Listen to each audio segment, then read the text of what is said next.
Just a reminder to anyone that if you have any questions, feel free to type them into the queue, and we will address them at the conclusion of our presentation.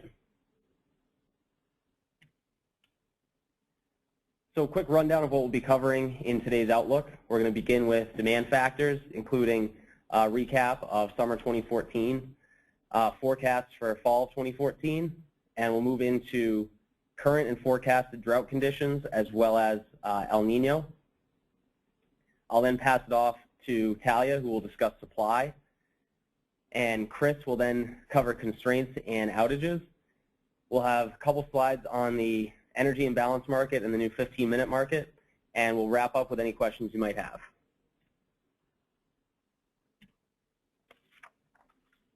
So taking a quick look at summer 2013, you can see the June to August depiction of temperatures and their ranks climatologically on the left and precipitation on the right. And just looking quickly, you can see that the western third of WEC saw one of the warmest, if not the warmest, June through August periods on record. And the record regions are highlighted inside the black circles numbered at 120, indicating they were the warmest out of the 120-year climatology. Coastal Northern California is included in that, and they were actually a full 0.9 of a degree Fahrenheit warmer than 2013, which was the second warmest June through August time period in the 120-year climatology. It also saw the fewest heating degree days and the most cooling degree days, which makes sense. Additionally, within the June to August time frame, July saw the warmest temperatures at 5.3 degrees Fahrenheit above normal. They had no heating degree days, which has only happened 4 times in history, as well as 132 cooling degree days, which was also a record. July was followed by August, which happened to be the 5th warmest on record. Now we'll look at demand for summer 2014. And first, we cover the 44.67 gig peak, which occurred September 15th, only about 2 weeks ago. It is the weakest that we've seen CAISO-wide in the last 5 years, in the previous 6 years, actually, sorry. The peak occurring on the 15th was the latest to occur in the last 6 years. And this was quite surprising for PG&E as well to be the weakest in the last 6 years, given the record temperatures that we saw in the June to August time frame. And this seems to be indicative of the impact that behind-the-meter solar generation has had in that region, as well as the difference between consistently above normal temperatures, which we experienced, and a singular extreme heat event, which we seemed to lack. Moving into SCE, it saw the second highest since 2009, and it was within 110 megawatts of the highest peak we've seen since 2009, which occurred in 2010. And San Diego saw its highest demand, 220 megawatts higher than any time in the last 6 years at 4.86 gigs. Moving into fall, we'll start by taking a look at 2013. 2013 experienced the lowest peak demand and cumulative demand in the previous 5 years. This was driven by PG&E, which saw by far the weakest peak and cumulative demand in the 5-year period, coming in at 18.43 gigs. As you can see by the dates in the middle table, the fall peak almost always occurs in September, with the first week in October not being entirely out of the question. It is pretty safe to say that we have seen the peak for this fall, which, as I mentioned already, occurred on 9/15 a couple weeks ago, and the load reached 44.67, and this is based on the current forecast moving forward and climatology. This peak of 44.67 would rank as the 4th highest since 2009 and the highest we've seen since 2011.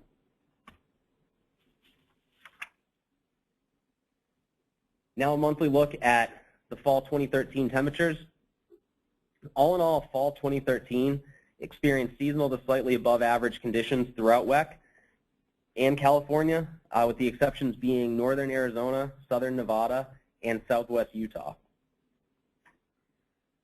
The monthly breakdown really illustrates seasonal to above average temperatures throughout WEC in the months of September and November, which were largely offset by widespread below normal conditions occurring in the month of October. Now moving into monthly precipitation from fall of 2013. Immediately you notice that September saw one of the wettest on record for many locations, including coastal divisions in the Pacific Northwest, as well as parts of Colorado and New Mexico. WEC and Cali largely saw above average precip during this time frame. Looking ahead to October, we noticed a sharp reversal transitioning to below average conditions, with the exceptions being eastern interior sections of WEC, including Wyoming, Utah, Colorado, and southern regions of Montana.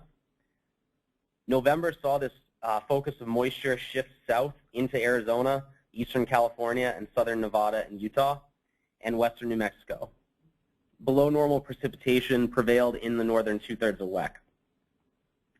September through November of 2013 set precip records in southern Wyoming and northern Colorado, as we may recall some of the heavy rains that doused the region and made headlines across the country last fall. The entire West Coast, meanwhile, saw drier than normal conditions.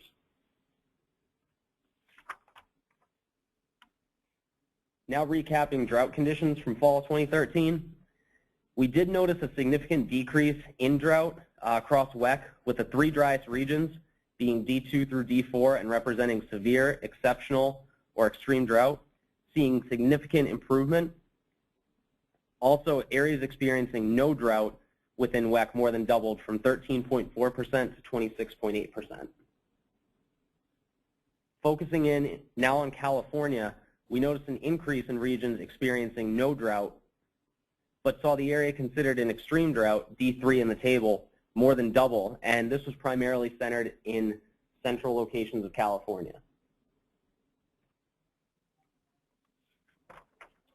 Moving on to our current fall 2014 Genscape temperature forecast, we do see largely above to much above normal conditions persisting, as ridging is expected to remain in place in the west. Interior and southern sections of California will stand the best chance to experience above to much above normal conditions.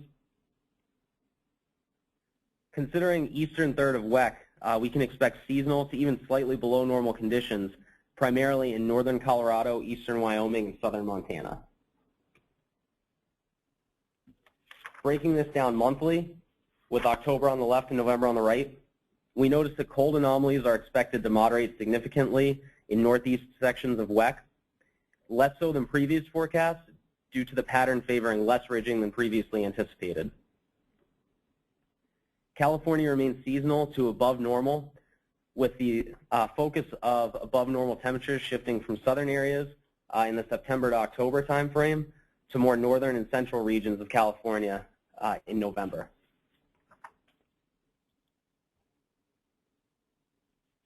Now taking a look at Genscape's 2014 fall precipitation forecast, we see above to much above normal precipitation concentrated in the southern half of the Four Corners region, and this is a product of enhanced monsoonal impacts associated with the warmer sea surface temperatures we've been observing in the Pacific Basin.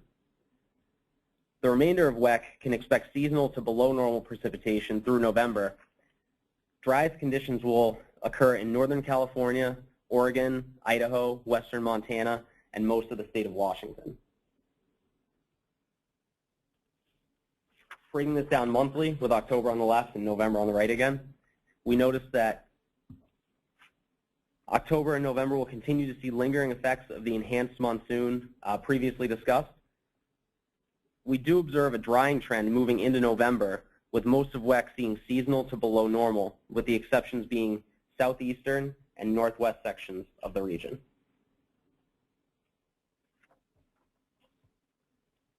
Looking at the current state of drought conditions versus this time last year, we notice that less of the West overall is considered to be in some form of drought than this time last year, while nearly all drought growth or enhancement has occurred in the western third of WEC. California especially has seen startling drought intensification, as areas experiencing extreme or exceptional drought, highlighted in sections D3 and D4 in the table at the right, have increased more than 70% from this time last year and now encompass 82% of the entire state of California. All of California can now be considered to be experiencing, at minimum, moderate drought indicated by the D1 category on the table.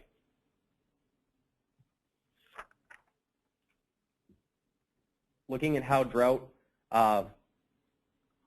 will move, looking ahead to fall of 2014, the expectation as outlined by the CPC and closely following our forecast is for intensification and persistence throughout November, primarily in Oregon and Northern California. Meanwhile, portions of Arizona, New Mexico, Utah, and possibly even extreme Southeast California could see improvement in or even removal of drought conditions entirely. And this, again, is attributable to the enhanced monsoonal impacts that we discussed earlier.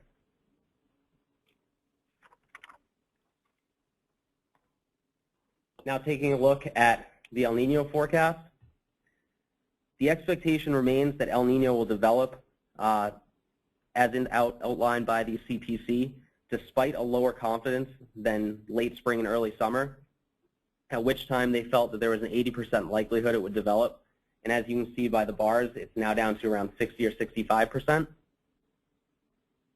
Accompanying the decreased likelihood has been a decrease in expected intensity, as they no longer favor the development of a moderate El Niño and rather see a weak El Niño to even neutral conditions much more likely.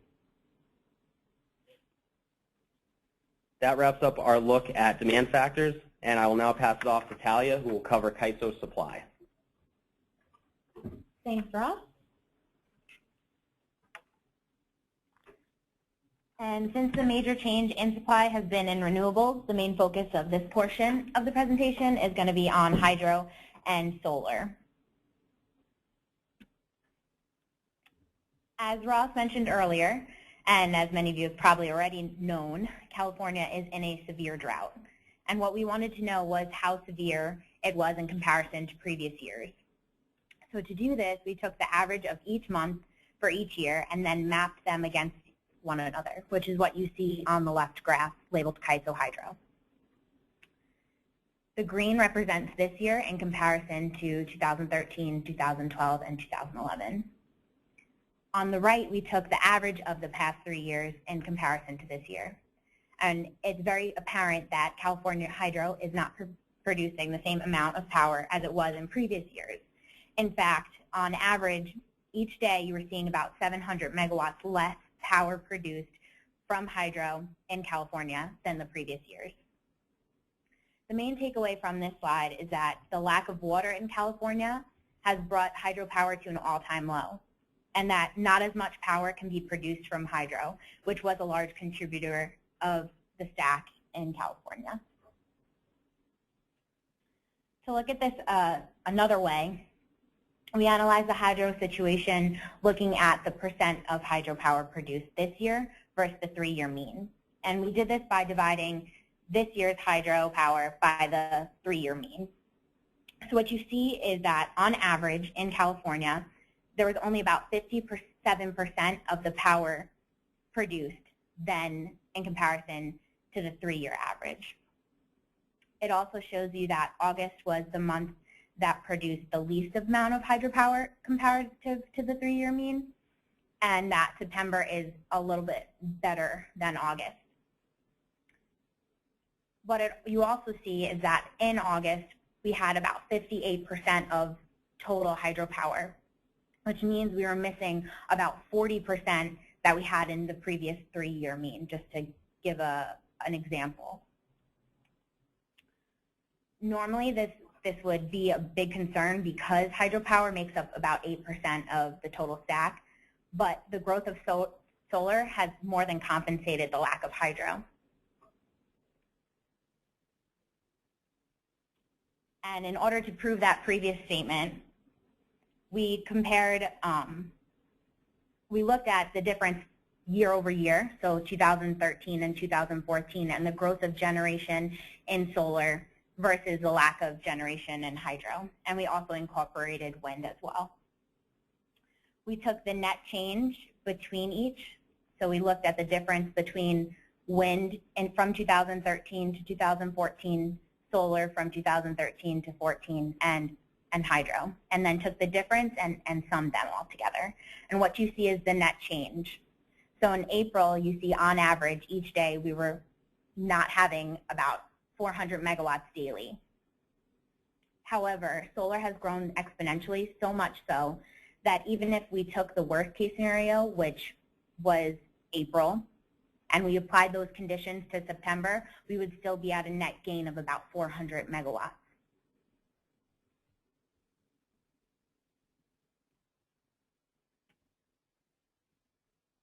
Just to give you an idea of how much solar has grown, this is a mapping of June to August, so the summer solar from last year and this year, and showing how it grew over the past year. Two major milestones that I'd like to note here is that solar has continued to grow, and so on average each day in this year, solar has produced about 2.2 gigawatts, more power at peak hour than last year. So you're getting 2.2 gigawatts more at each peak hour in the summer than you were at this time last year. Secondly, we actually reached a new high on the 22nd of September with total solar reaching about 4.9 gigs.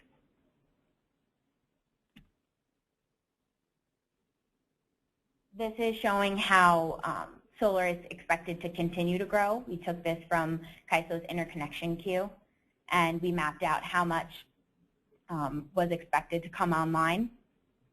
And so what you see is that it will continue to grow, with a largest growth occurring in 2015 fall. But we're seeing about 500 megawatts come on in this fall.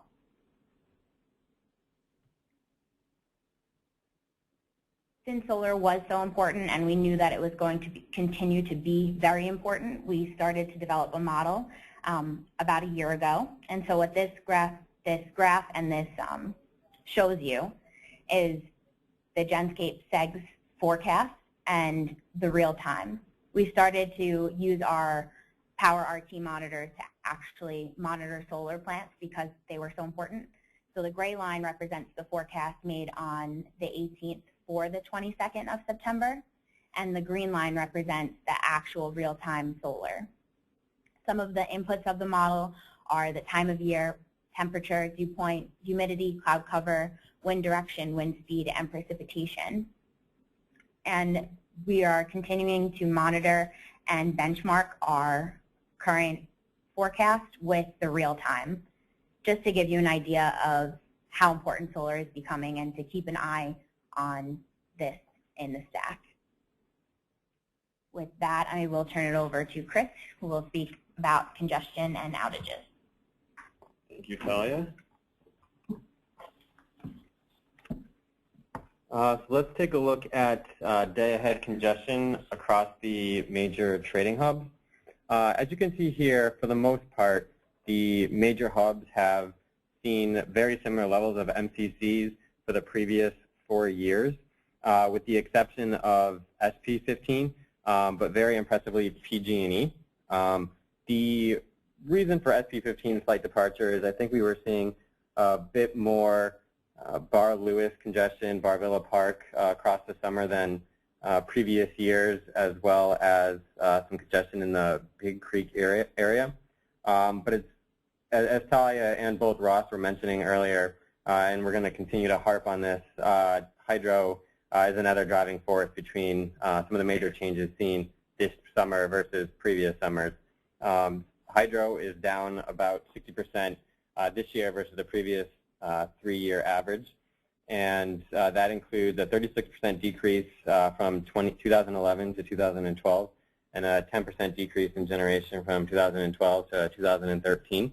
What this ended up resulting in is a $2 increase in the MCC per hour in PG&E for the summer of 2014. And looking at the cumulative shadow price across all constraints in the day-ahead market this summer. As you can see, 2014 was also by far had the strongest shadow price by absolute value of any previous year over the last 4 years. It's actually 78% stronger than the previous year, the previous high year of 2012. Some of the differences between 2012 and 2011, 2012 was the year where we saw songs come out on outage to never return again, both units 2 and 3, and you'll see on from the previous page that's also one of the driving forces between that very strong San Diego congestion that year versus any other year. And then 2012 also saw some pretty strong hydro at the front half of the year, leading to some negative congestion in PG&E. So the situation's somewhat reversed this year, as the lack of hydro is actually causing the majority of the congestion. Now, looking at some of the top constraints, the top 10 constraints of this summer, what stands out to me the most is the sheer number of constraints in the Fresno area in the top 10. Again, this is due to the lack of hydrogen. Looking at Fresno County specifically, it looks like there's about 3.8 gigs of capacity, of which about 2.8 are hydro. So that only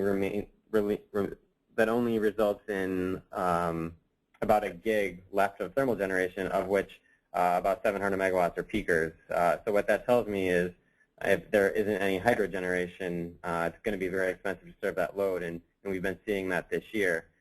In fact, the Fresno load is primarily served by hydro, and the 230 kV system provides any additional generation, and we're seeing congestion across the area, across various 230 lines, in order to protect those systems or those lines in case one of them actually comes offline for any unforeseen reason. And so that's the primary reason why we're seeing this congestion. And we've also noticed that hydro across the board in California responds specifically to statewide load. So when temperatures are hot in Fresno, that doesn't necessarily mean that we're going to see an increase in generation in this area. And it's also led to the strange occurrences where when temperatures in the Fresno area drop, we can continue to see some strong congestion in the area, and that's primarily because the hydro in the area has also dropped because load across the state is much lower. So they're continuing to keep some of those reserves. Now taking a look at the other two constraints on to make the top 10 list that are not part of Fresno. They're both part of the Big Creek corridor. In various guises, it's essentially the Laguna-Vestal 230 system. And geographically, it's actually very close to Fresno, but electrically, they're very distinct. They don't interact with each other at all. And looking at the primary generation in the area, Big Creek, thankfully, we have a power RT monitor on the unit, and it is very clear that generation has been consistently decreasing for the past 3 years, and this year has by far been the weakest, to such an extent that this traditional runoff season, the start in June, generation at Big Creek was lower than at any point in 2011 when runoff has traditionally ended, and for the most part lower than any point in 2012 as well. And there's been virtually no output for the past 2 months. And this is a very common constraint to actually have hit, especially late in the period. It was the 5th strongest constraint in the day-ahead market in 2012, and it was actually the strongest last year as well, which isn't too surprising looking at this graphic of generation in 2013. And of note, 2012 and 13 also had very strong congestion in the Big Creek corridor into September and October, and that's pretty straightforward as well, with those time frames being the lowest output of the entire year.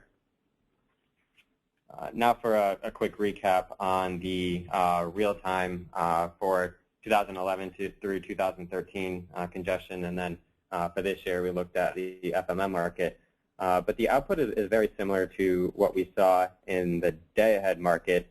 There are a couple of changes. PG&E remains positive. The changes there are still in a similar direction, with the previous 3 years exhibiting negative MCCs, and this year showing a positive MCC. And then SP15 as well has remained negative versus the previous 3 years of positive congestion. And again, that's because we're seeing continued Bar-Lewis and Bar-Villa Park congestion.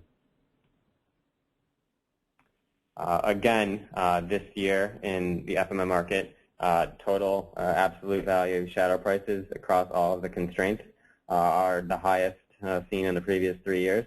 That tracks with the higher congestion seen in the day-ahead market, but the changes across the previous 3 years are to a considerable degree less than what was seen in the day-ahead market.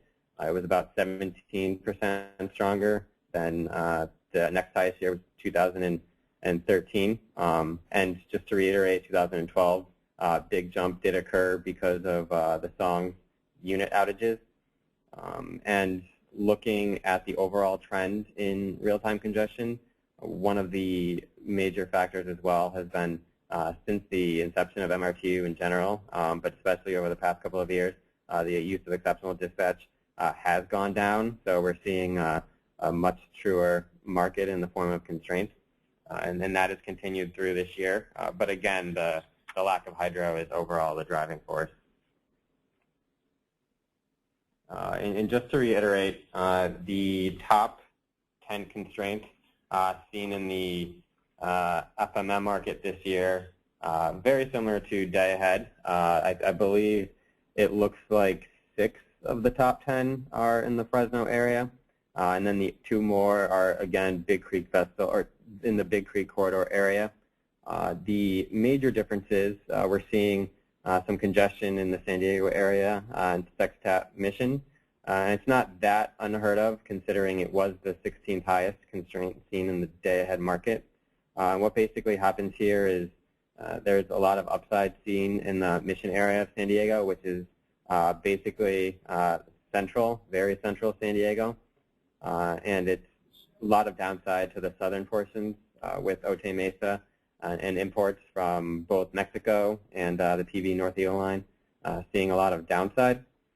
And then finally, there was the return of some TM bank flow congestion. Essentially, that's a constraint in the Table Mountain area that hits when there are very high flows on PACI relative to any ability to absorb that that high level of power in that area.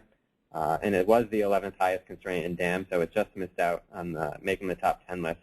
But what essentially happens here is there are upside to several units in the Table Mountain area directly on the other side of these transformers here, and very, very strong downside to PACI imports as well as SMUD imports and other units in Shasta County in which Table Mountain flows into. Now for a brief look at traditional congestion seen in September and November. Just looking at this chart, what stands out to me are that 6 of the top 10 constraints that made the cumulative value of shadow prices for the previous 4 years really only occurred in 1 year. What that tells me is that most of the constraints that are seen across the fall are they are outage driven, which makes sense considering loads are at very, very light levels, and this is the traditional heart of outage season. So essentially, we need to see some major either unit or line outages to see the majority of the congestion in any of these areas. But also, San Diego and LA Basin remain susceptible, particularly if any major units or line outages are taken out. This is the time of year also where loads do get so low that a lot of units just end up completely dropping out of the stack. Inland Empire is a good example for each of the previous 2 years. Even when we were seeing some SCE, PCT congestion providing upside to the entire SCE area, for some reason Inland Empire just didn't decide to respond to the very positive congestion seen. And I think that's a risk that you take going into the fall. If some of these units that aren't actually on an outage for other reasons just remain out due to the lower loads. And since Fresno was a very big driver of congestion in this previous summer, I decided to take a look at the outlook for the next couple of months. And just looking at the cooling degree days and heating degree days for June, July, August, all the way up through November, it's very clear that Fresno temps pretty much peak between July and August. That is the time where you see the most number of cooling and or heating degree days. And then the congestion that we've seen this year definitely bears this out. However, we are continuing to see low levels of hydro, so I do think that we continue to see some congestion in the area. But one thing to note is that October has by far the lowest level of cumulative either cooling degree days or heating degree days. So I don't expect very significant congestion in this area. But again, the lack of hydro, particularly the next couple of days with loads increasing to very unseasonable levels, I do expect the congestion to continue, but it should be more intermittent and the values should be considerably lower, especially than what we've seen in August.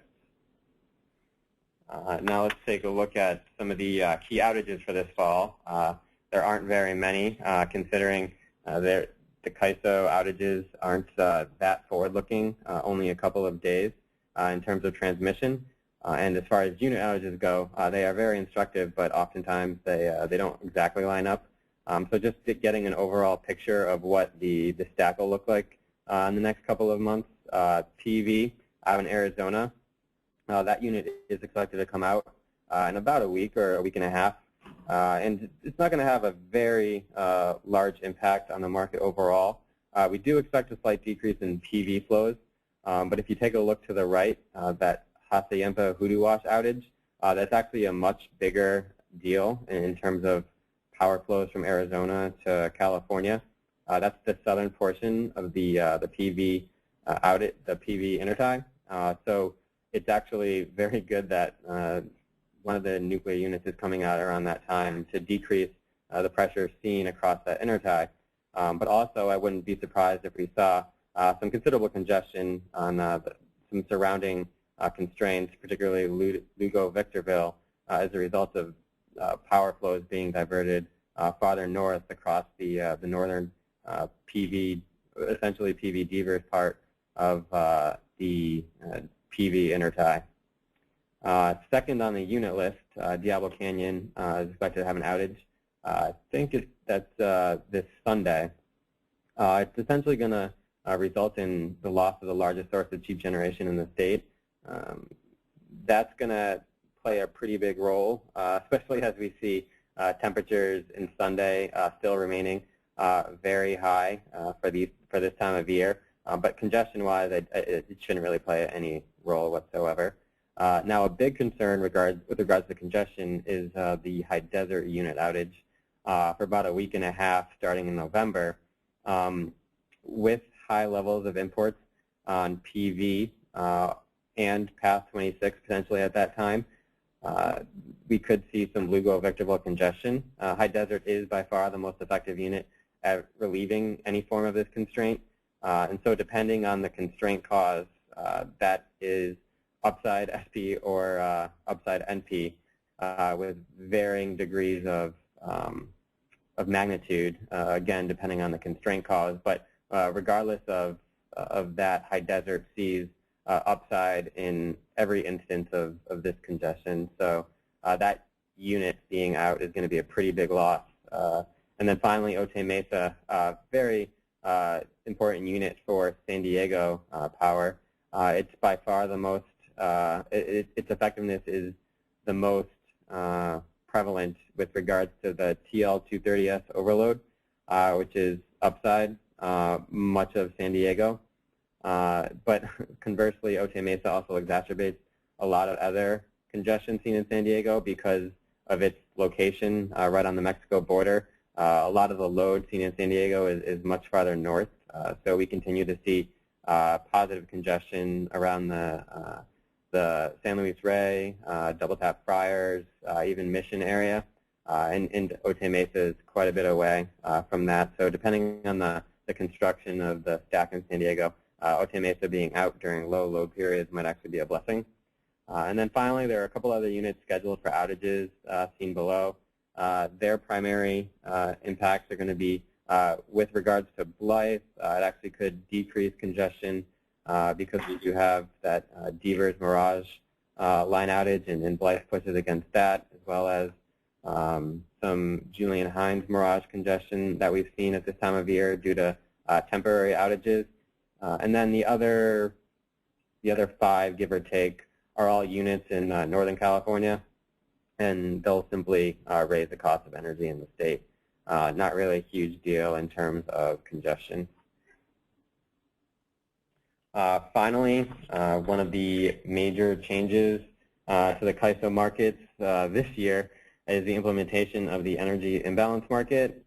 Today was actually the first date, but all the dispatch instructions were only advisory.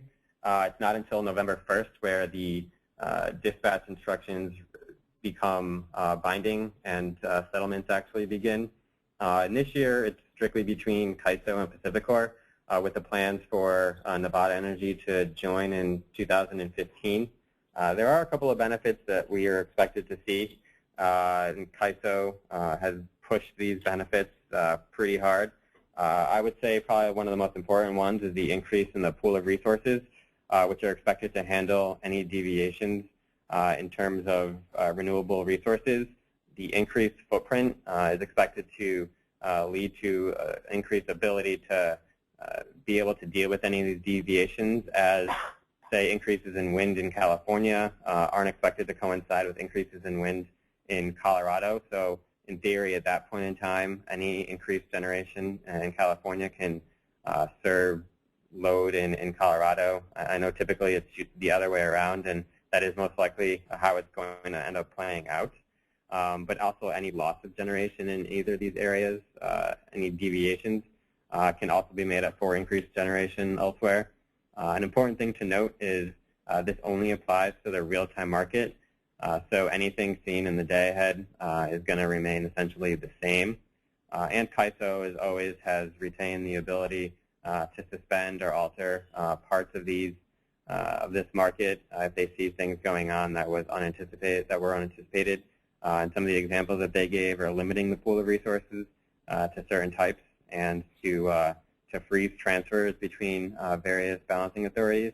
So that is something to keep in mind. But like other major changes to the CAISO market, I think we need to see how it's going to play out over the next month or so. So I know there were some major differences between how FMM is functioning now and how it functioned at the start. And so I think that's going to play a part, and we're going to see similar things with the energy imbalance market. And with that, I'll pass it back over to Ross to speak to some of the changes in the 15-minute market.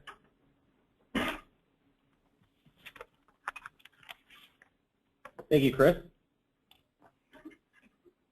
So as you may already know, CAISO implemented the 15-minute market, May 1st. And the ultimate goal of this was to better incorporate renewable generation, as well as leading to better convergence between day-ahead and real-time pricing or day-ahead and FMM pricing. The plot at the left shows the 2014 day-ahead FMM spread averaged hourly from June through August, as well as the day-ahead real-time spread averaged hourly from June through August of 2011 through June through August of 2013.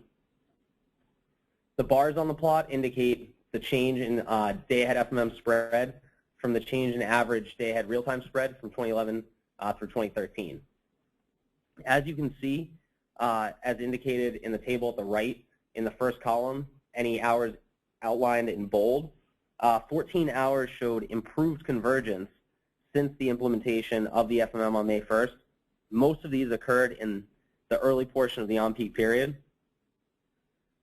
Additionally, overall, the average for June through August day-ahead FMM spreads was $1.41 positive, which increased from the 88-cent positive average, which occurred from June through August of 2011 through 2013. And this is a list of sources where some of the graphics are gathered from. And at this time, we'll field any questions that you may have.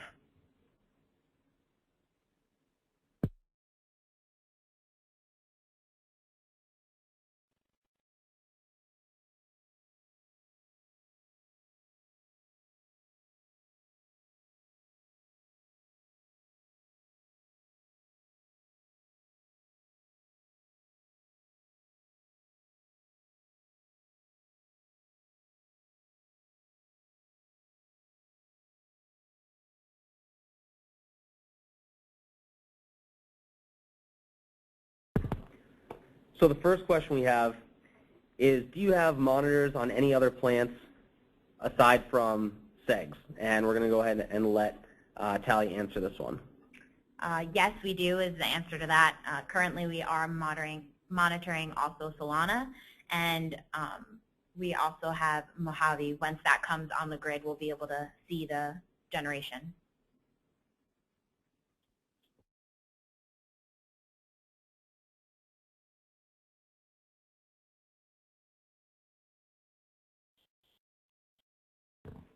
All right, we have another solar-related question. Does solar integration impact congestion on the interties? I'll take that one. So far, we haven't really seen any major increases in congestion across that portion of the day. I do know that there have been some major retirements in the Southwest, particularly some of the smaller units at Four Corners. And also, now that SCE no longer owns Four Corners, there's less power flowing into Southern California across the El Dorado intertie. And so overall, I think we're not seeing the amount of capacity increase quite yet in order to result in any congestion.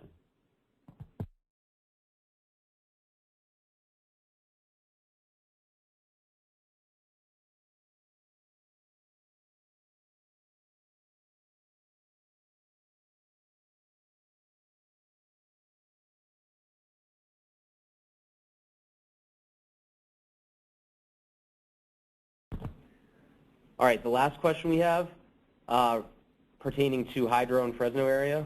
Was 2010 a high hydro year, and is the Fresno congestion highly correlated with hydro? I'll take that one again. I don't remember if 2010 was high. I do think that as far as hydro in California goes, it's been relatively healthy from 2009 through 2011, with only the snowpack in the Sierras being significantly lower for the past 2 or 3 years, because we did still have healthy reservoirs for 2012. So I hope that answers that part of the question. But with regards to Fresno, it is highly correlated with the lack of hydro.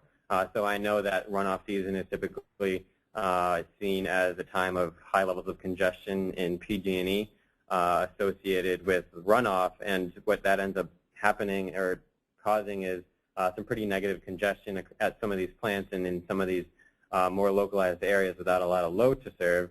But with regards to Fresno, the situation this year and in last year a bit as well is that there actually isn't enough hydro. So there's not enough hydro or generation to serve this load strictly with hydro, so that has been causing significant levels of congestion. So it's inversely correlated with levels of hydro, I would say. All right, thank you, Chris, and thank you, everyone, for dialing in. Any questions left in the queue?